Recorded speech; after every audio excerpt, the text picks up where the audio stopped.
Have you ever felt completely alone? Like you've messed up so badly that there's no way back? Welcome back to our journey through the Bible. Imagine running for your life with nothing but the clothes on your back and a heavy, guilty conscience. That's exactly where Jacob found himself. He had just deceived his own father, Isaac, and stolen the family blessing from his twin brother, Esau. This wasn't a small family squabble. Esau was furious and had sworn to kill him. So Jacob fled. His mother, Rebekah, who always had a soft spot for him, sent him away to her brother Laban in a distant land called Haran. Jacob left his home in Beersheba, a man on the run. He had schemed and lied his way to the top, securing both the birthright and the blessing. But what did it get him? He was now a fugitive, an outcast, with absolutely nothing to his name. The sun began to set on his very first day as a wanderer. He found himself in the middle of nowhere, a desolate, rocky wilderness. There were no inns, no friendly faces, just a vast, silent expanse. Exhausted and afraid, he grabbed a nearby stone to use as a pillow, lay down on the hard ground under the open sky, and fell into a deep sleep. And that's when something incredible happened.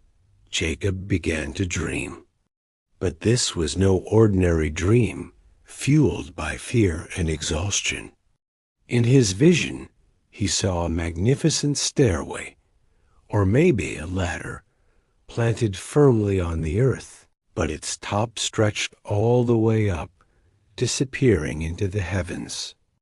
And on this stairway, he saw the angels of God ascending and descending, moving between heaven and earth. It was a breathtaking sight, a bridge connecting the divine realm with the dusty ground he was sleeping on. Right there, in that lonely, forgotten place, with this deeply flawed man, heaven and earth were meeting. Then, standing at the very top of this celestial stairway, was the Lord himself. And God spoke directly to Jacob.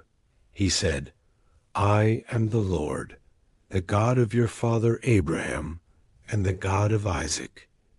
Imagine hearing those words. This wasn't just any God. This was the God of his family, the God of the covenant, the God of promises. God wasn't there to condemn Jacob for his lies or his deceit. Instead, he was there to meet Jacob right where he was, in his brokenness and fear. God continued, making a powerful promise. He said, "The land on which you are lying, I will give to you and your descendants."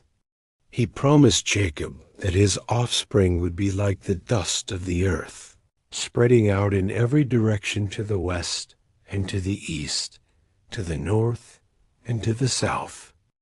And through Jacob and his offspring, all the families of the earth would be blessed. This was the same promise God had made to his grandfather, Abraham, and his father Isaac. Despite Jacob's failures, God was reaffirming this incredible, world-changing covenant with him. But God didn't stop there. He made the promise personal.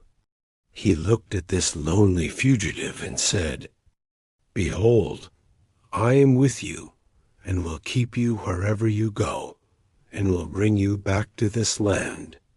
For I will not leave you until I have done what I have promised you." The power of the statement, "I am with you. I will keep you. I will not leave you."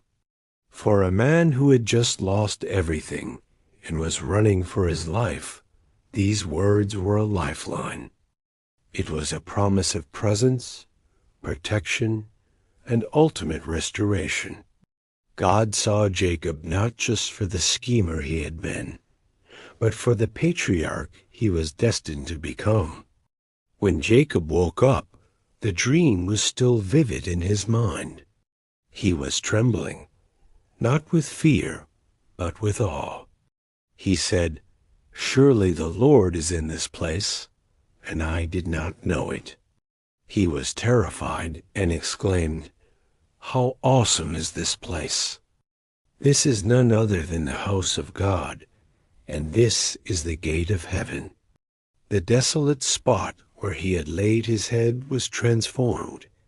It was no longer just a patch of wilderness. It was a sacred space, a place where he had personally encountered the living God. So, the next morning, Jacob took the stone he had used as a pillow, set it up as a pillar, and poured oil on top of it to consecrate it. He named the place Bethel, which means house of God. And right there, Jacob made a vow. He said if God would be with him, protect him, provide for him, and bring him back home safely, then the Lord would be his God.